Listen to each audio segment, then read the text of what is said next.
I also know you and Avery are really close. I mean, how's your relationship with him and the chemistry you two have both on the field and off of it? Oh man, that's my guy, man. Off the field, we're just always cracking jokes. He gives me rides around, just different things throughout the past 2 years. He's the first person that I met that connected me, just that connection to K State. So, that's always gonna be my guy forever. And then on the field, I just feel like we trust each other in the sense that if a ball's coming towards my way, I'm gonna do anything in my power to try and get that ball. Whether it's being physical or just attacking it. I'm always trying to make a play on the ball. It's either me or nobody. That's my mindset when the ball's in there. Thanks for listening to KC Sports Network, proudly presented by Emprise Bank. If you're thinking about starting a business or know someone who is, check out Emprise Bank's SBA loans. It's always good to know your options, and they can be your partner in possible. Hello and welcome to another 3 Mall Wildcat Weekly Player Spotlight brought to you by Riverbank Brewing in Council Grove in partnership with Wildcat NIL. And we are joined today by redshirt freshman wide receiver Tre Spivey, who had a heck of a game Saturday at the Wildcats' 41-15 victory over Cincinnati. Before we get started with Tre, we want to tell you about our friends at Riverbank Brewing, just 35 minutes from Manhattan. Riverbank located on a scenic setting just off Main Street in Council Grove. Overlooks the Neosho River, really cool historic building with tons of charm, huge outdoor covered patio with an amazing setup, TVs outside and inside, plus some amazing craft beers that Riverbank brews in-house, as well as several cocktail options mixed with whiskey, vodka, and Lewisburg apple cider. If you're looking for a place to watch the Cats Saturday night versus Iowa State, head on over to Riverbank Brewing, enjoy some drinks while watching the game, or pick up some beer to go from Riverbank and watch it from home. Go to riverbankbrewing.com for more information. Open Wednesday and Thursday from 4 p.m. to 10 p.m. and Friday and Saturday from 11 a.m. to 10 p.m. Head on out to Riverbank Brewing, enjoy some craft beers and cocktails in the beautiful Flint Hills, and support a local business supporting K-State student athletes and Wildcat NIL. Tre, how you doing, man? I'm doing good. How you doing? I'm doing great. Hey, so you get your first touchdown grab of your career on Saturday, and one of the things I loved about it, Tre, was how you broke off your route, scrambled with Avery as he rolled out of the pocket. Just let's dive in right there. Take me through that play and what you saw. Yeah, kind of. I kind of just had like a little drag across the back of the end zone, and as we're coming out my break, I had the outside release around the guy. I was coming back in, and I saw Avery scramble out. So then, I had to break my guy off and scramble out with him. It's just kind of something we practice really every week. Just working on scramble drill, making sure we're on the same page so that, when game time comes, it's clockwork. Yeah, and I won't get you in trouble here by telling you to comment about it, but love that you also kind of fought through what looked to be a little bit of a hold by the defender there. What was the reaction from friends and family after the first touchdown grab? Really, the last couple weeks, Tre, as you've seen a significant increase in playing time and you've had 2 heck of good games. Like, what's been the reaction of friends, family after these last couple of games? I will say that my teammates, when I scored, they were all happy for me, but the first thing they questioned is why I didn't do celebration, because I've been practicing what I do. I get in the end zone and everybody's like, Tre, you didn't do nothing you talked about. But no, it's been awesome. It's been a lot of support and love, just from the receiver room and my family back home. It's been awesome. My mom, shout out to my mom, my pops. They've been extremely supportive of just me throughout this whole season. So that was probably the best feeling was, it's when I got a chance to call them after the game, and just the pure love and joy they had for me, and it's cool just seeing everybody back home getting to try and put on for the state of Arizona. That's been the best part for me personally. Well, you can't leave us hanging. What's the celebration move? Are you gonna make us wait till we see the second touchdown you get? Yeah, I gotta let you. I can't give no secrets out yet. All right. Well, hopefully we see it then in Ames on Saturday. He's dead the move. Yeah.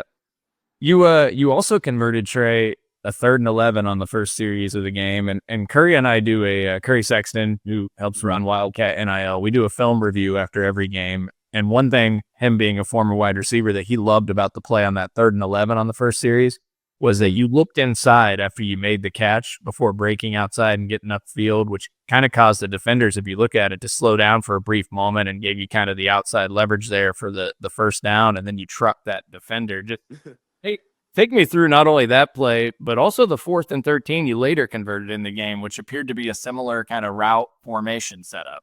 Mhm.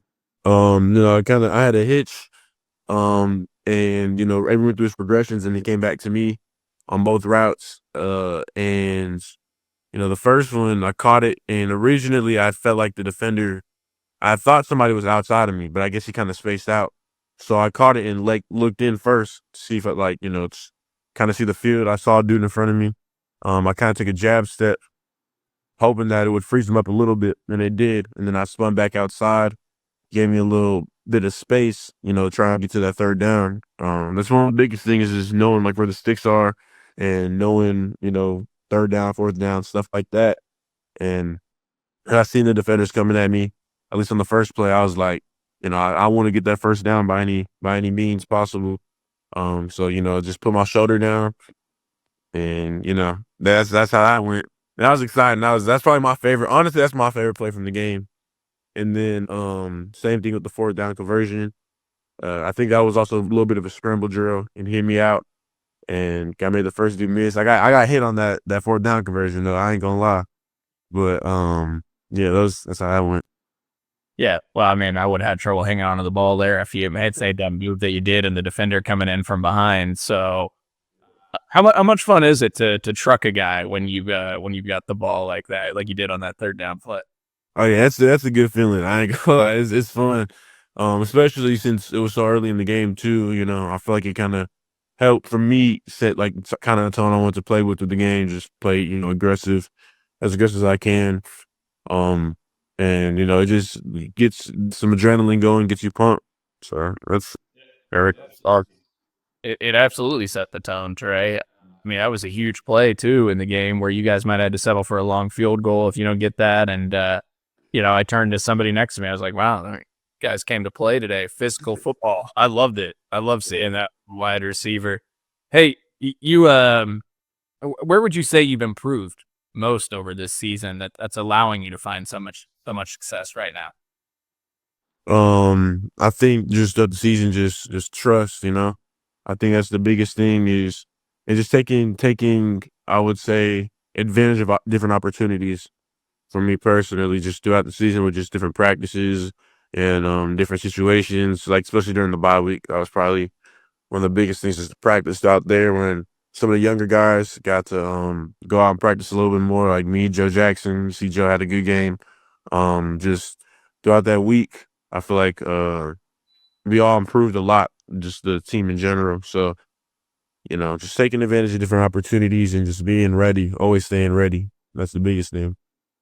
You said after the game that you still have so much more to grow and get better at. Like, what areas of your game are a focal point for you to continue to improve? I would say that, man, this is really, really everything. I want to be the best that I can. I want to be a complete receiver. So, whether that's intermediate routes from the slot or just winning on creating more separation from the outside, different things like that. I feel like can help me just be more complete. Just continue to raise my IQ on the field, seeing different pictures, and stuff like that. Yeah. Well, you mentioned wanting to be a complete receiver, Trey, and you talked about the 3rd and 11 being your favorite play. I love that play. But one of my other favorite plays was the DJ Giddens touchdown run where you're sustaining your block 30 yards downfield and manning up that defender and not letting go that entire time. I was really impressed with that. And, it was really impressive. So I guess let's circle back to this. Like this kind of goes back to early on in your career, even though you're only a redshirt freshman, but what's been maybe the biggest adjustment for you coming from high school to playing college football at the Power 4 level? I think just the maturity that you have to come with. When you get to college, you're really being shaped into a grown man, especially playing football. So you got to grow up quicker because everything it's almost similar to a business. It's almost similar to work and the environment you're in. You have to make sure that you're just always on top of your stuff. And the best part about it is you have a group of people, you have a family around you that's gonna always be there for you and help teach you. You got multiple teachers. That's a really cool thing. So I think that maturing was a big thing, and just continuing to put in work when not every day you're gonna feel motivated, especially in those just long days like fall camp, stuff like that. So I'm extremely grateful for some of the seniors, like in the receiver room I mentioned in the last interview, like J Jack, Cephas, and Ty Bowman. Man, those are some really good dudes, man. Like they've really helped me just overall grow up and stayed with me behind if it's like 5 questions about film or 5 questions about just different things. Uh, they've helped me grow like exponentially, I feel like. So yeah. And you're from Arizona, Trey, and as we backtrack through your career path, actually, coming out of high school, you had Arizona State offer. I think Oklahoma State was maybe another school that was hard after you as well, along with several others, obviously. But take me through your recruitment and what ultimately sold you on K-State. Oh man, that recruitment process was honestly it was a tough one for me personally, just because originally I had committed to University of Arizona, and I never really announced it, but that's where I planned on going. And I took multiple visits to Kansas State, and every time I came, I just liked it more. It was really the coaching staff. The biggest thing that sold me was the coaching staff. I wanted to make sure that I was under coaching staff where I would develop. I didn't want to go anywhere where different schools per se, and really just in the recruitment process, a lot of schools are going to tell you like you're going to instantly play, you're going to do this and that. But I felt like Kansas State, they want to see you grow. Like they want to make you into a league ready player. And I wanted to learn. I wanted to become the best player I can. So that's the biggest thing. Kansas State's got it's got a special group of staff when it comes to like the medical staff, the coaching staff, equipment, like just everything. It's great all around. I love hearing that, Trey. And I also know you and Avery are really close. I mean, how's your relationship with him and the chemistry you two have both on the field and off of it? Oh man, that's my guy, man. Off the field, we're just always cracking jokes. He gives me rides around, just different things throughout the past 2 years. He's the first person that I met that connected me, just that connection to K-State. So, that's always gonna be my guy forever. And then on the field, I just feel like we trust each other in the sense that if a ball's coming towards my way, I'm gonna do anything in my power to try and get that ball. Whether it's being physical or just attacking it. I'm always trying to make a play on the ball. It's either me or nobody. That's my mindset when the ball's in there. You mentioned your father earlier, Junior. I've actually had him on the show before as well. And for folks who don't know, won a World Series championship with the Diamondbacks in 2001. You weren't even born yet. First off, when did you recall first learning your dad was a World Series champ, and what was your reaction to that? Do you remember? Man, I don't know. I had to been real young because when I was a little kid, he was still playing pro. So sports has always been like a huge thing in my life. I played baseball. Really, baseball was my main sport growing up. So I always thought it was the coolest thing ever, and I feel like when people found out, I would try to like act all nonchalant and cool, act like I didn't care. But he's my hero. Like he's everything to me. My pops is my exact role model, the exact person I want to be in life. So any chance I get to really brag about him, I try not to, but I love bragging about him. That's my guy, and as I got older, he become like one of my best friends, like genuinely. So. You should brag about him. He's an awesome guy. Well, I mean, to that point, Trey, what's the number one thing your dad has instilled in you, or the best piece of advice that he's given you in your life? I would say just hard work, and dealing with expectations. Because when I was younger, he would tell me that being a kid of an athlete, it's a blessing and a curse at the same time, because you got so many people around you that you can learn from, And, you got a real life example of someone who knows what it takes to get there. So you know what type of path you need, you know what type of work it requires. But at the same time, growing up, you're gonna face a lot of, I guess, outside views. Different people think you should be this or that because of who your father is and stuff like that. And that can be hard kind of as a kid because you don't really understand it, but you don't want to let anyone down. And you don't want to not meet expectations. So that was something that, I kind of had to deal with. I had my dad that always harped on me about that. Like, it doesn't matter what anybody else thinks. You're Tre Spivey. You're forging your own name, your own legacy. And, I take pride in my last name. So that's a huge thing for me. It's definitely a motivator. Well, you actually just took the words out of my mouth because I was going to ask you. Coach Kleiman said after the game, you just practice so hard, Tre, and that you want to be great. And I had to imagine that a lot of those practice habits were ingrained in you growing up. Mm-hmm. Yes, sir. Yeah. My dad, he was tough on me growing up. His tough love, but it shaped me into, the strongest person I could be, man. I can't be any more grateful for him. The Lord just, yeah, he's been by my shoulder every step of the way, everything I've done. He's been there for me, and that's man, he's who I want to be. Yeah. Well, I mean, we're giving Junior a lot of love here, but you shouted out your mom earlier. What about her, and what can you tell us about her, your siblings, etc.? Oh yeah, my mom, she's probably the most supportive person in the world. She is calling me almost every day. She sends me like I love you. I miss you text every single day. She doesn't forget to. If she doesn't text me, she calls me. So it's she misses me. I miss her, and she's one of the strongest people I know. A lot of people don't know what she's been through in life. And stuff that she's dealt with, this old stuff in the past with her health, all types of things. She's bounced back, and she's a role model for me because it's just like everything she does, knowing that what she's gone through and where she's at now, it's beautiful, man. It's amazing.